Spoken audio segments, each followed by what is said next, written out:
Bonjour et bienvenue dans cette vidéo. J'ai le plaisir aujourd'hui d'accueillir Natacha Calestrémé. Bonjour Natacha, comment allez-vous? Très bien, bonjour Anne, je suis ravie d'être en communication avec les personnes de Quimper. Et donc moi, je suis très honorée que vous veniez à Quimper le 12 octobre pour une conférence. C'est une conférence qui est dédiée à l'emprise, au harcèlement et au processus en fait pour en sortir.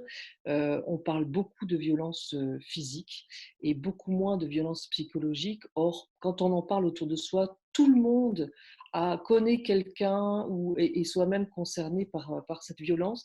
Et je vais expliquer dans la conférence les mécanismes à l'œuvre, parce que 90% des personnes qui vivent cette violence psychologique à la maison, soit par un parent, soit par un conjoint ou une femme, hein, ça peut être un homme ou une femme, eh bien, ignorent que ce qu'elles vivent n'est pas normal. Donc, je vais expliquer en fait les processus à l'œuvre et déculpabiliser les personnes en leur répondant à 3 questions qui sont vraiment très importantes et auxquelles les personnes n'arrivent pas à répondre. La première: pourquoi les personnes qui ont ouvert les yeux sur la manipulation, l'emprise qu'elles vivent au quotidien n'arrivent pas à partir? La deuxième question: pourquoi les personnes qui ont réussi à partir, donc à faire le plus dur, à quitter la personne, certaines d'entre elles reviennent auprès de leur bourreau? Et la troisième question: pourquoi les personnes qui vivent la manipulation, très souvent retombent sur les manipulateurs, soit sur le plan sentimental, soit au niveau du travail? Et en expliquant ce processus-là, ça permet le premier bénéfice, en fait, ça permet aux personnes de déculpabiliser, et on sait que la culpabilité est vraiment un moteur pour du mal-être, pour parfois même des maladies. Donc c'est quelque chose qui va soulager les personnes. Et puis c'est quelque chose, en fait, même si on n'est pas concerné par le problème, on peut avoir dans notre entourage ou un collègue de travail, un ami, une cousine, un cousin qui est concerné par ça. Et du coup, lors de la conférence, on va pouvoir avoir quelques outils pour leur donner confiance, de partir, pour savoir comment leur parler. Complètement. Alors, et absolument. Comment dire, la conférence, la motivation, ça a été d'abord un livre, hein, les blessures du silence. Et cette conférence-là, c'est à la fois, effectivement, comme vous le dites très justement, pour les victimes, mais aussi pour l'entourage. Moi, j'ai fait partie des personnes qui n'ont rien vu et qui n'ont rien compris. J'ai perdu une amie qui est décédée, hein, elle est morte d'épuisement en fait à force d'être harcelée, 18 ans d'harcèlement, et donc je n'ai rien compris, surtout je n'ai pas trouvé les mots pour l'aider. Et Mmh. donc dans cette conférence, on va aider l'entourage à trouver les mots, Mmh. à comprendre ce qu'il se passe, pour aider la personne au mieux.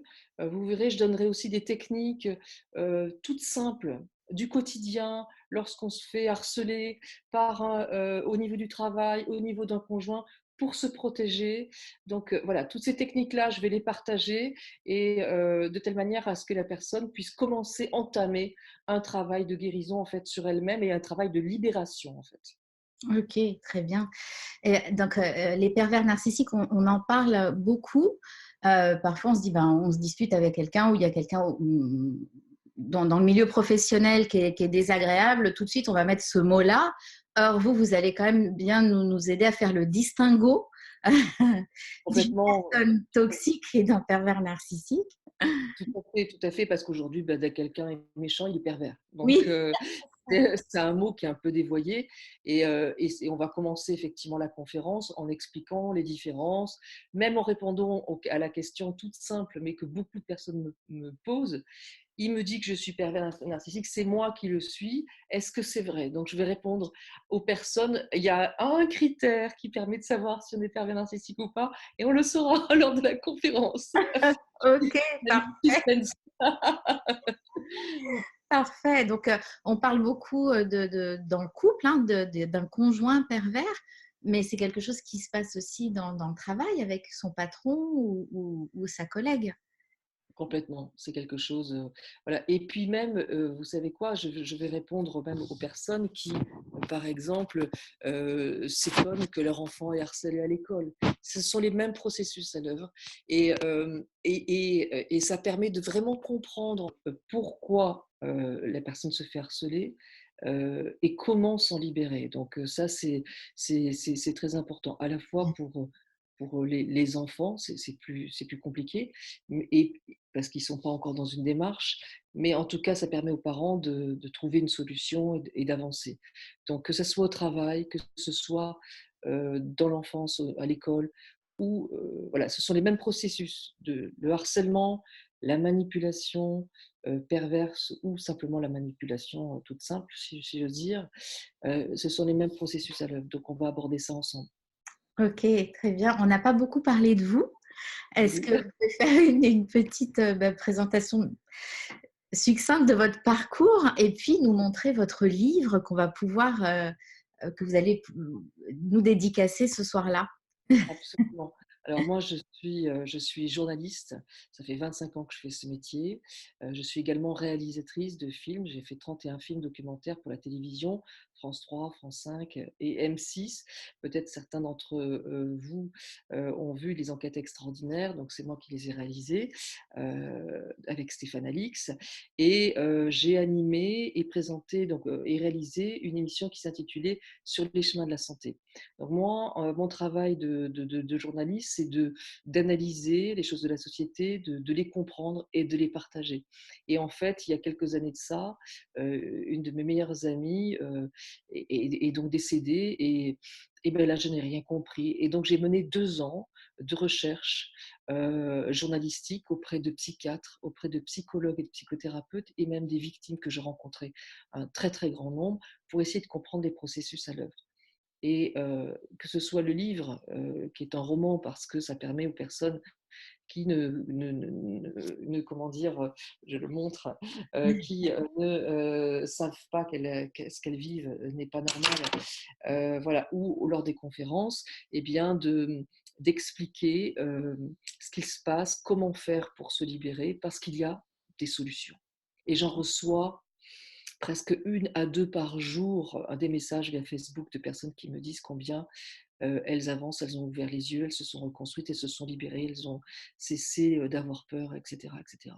Donc c'est ce que j'ai pas pu faire pour mon ami, et ben Mmh. je le fais pour les autres, voilà. Ça me D'accord. comble de bonheur, voilà. OK. Et donc du coup, j'ai envie de vous poser une question. Est-ce que maintenant c'est quelque chose, vous travaillez uniquement là-dessus? Vous avez d'autres projets ou c'est en ce moment, c'est, le livre et les conférences sur les pervers narcissiques? Ça fait déjà un petit moment que vous travaillez là-dessus. Ça vous anime complètement? On vient beaucoup me chercher pour cette, comment dire, je ne vais pas dire expertise, mais en tout cas ce regard Mmh. sur la perversion, la manipulation et le harcèlement. Et là, le 8 janvier, j'ai mon prochain livre qui sortira. J'en parle pas pour l'instant, c'est pas un roman par contre, mais c'est dédié à la santé. Mmh. On en reparlera ensemble probablement. Voilà, en tant que journaliste, je passe d'un sujet à un autre. Celui-là m'a touchée particulièrement, c'est vrai. D'accord. Et puis, il y a de tels enjeux même politiques que on est venu me chercher récemment pour justement expliquer les processus à l'œuvre à un député. Donc, pour peut-être faire avancer des lois. Donc ça, c'est formidable. Mmh. Et puis, il y a des projets de films aussi sur ce sujet. Donc, pour l'instant, j'en parle pas trop, voilà. C'est En tout parfait. cas, c'est une longue histoire qui ne fait que commencer. Donc moi, j'ai eu des retours de personnes qui ont suivi, vos conférences et ça a quand même changé leur vie. Donc ils sont venus vous voir et ça a vraiment fait des déclencheurs, ça a débloqué des choses. Ils ont lu le livre et Mmh. ça ils ont mis tout un processus en marche, hein. Donc vous avez quand même débloqué beaucoup de situations, enfin de ce que j'en sais moi. Mmh. Mmh. J'imagine que vous aussi, vous avez des retours. Ce qui me touche beaucoup, c'est qu'effectivement, je reçois énormément de retours, mais je reçois aussi des retours de médecins.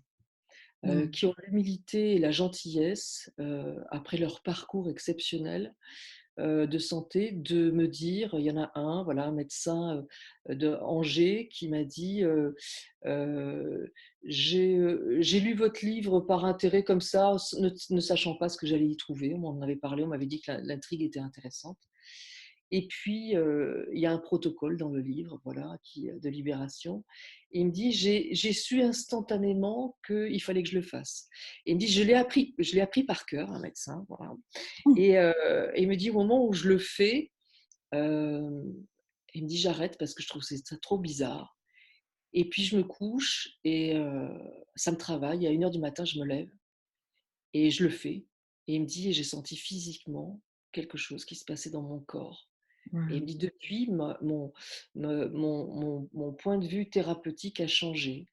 Il y a un autre médecin à Limoges, celui-ci, qui est ostéopathe également, et qui m'a dit, «J'ai été harcelé, manipulé par ma mère, j'ai lu votre livre, j'ai fait le protocole dont vous parlez, celui qui est dans le livre. Hem, Ça m'a vraiment transformée et aujourd'hui, je le prescris sur ordonnance». Et il me dit: «Parce que par rapport à l'ordre des médecins, je ne peux pas dire: "On va faire ci, on voilà, ça serait"». Donc je prescris votre livre sur ordonnance». Il me dit: «Les personnes le lisent et reviennent en me disant: "Ce protocole, je veux le faire avec vous"». Et il me dit: «Et là, bah, je suis obligée de répondre puisqu'il me le demande».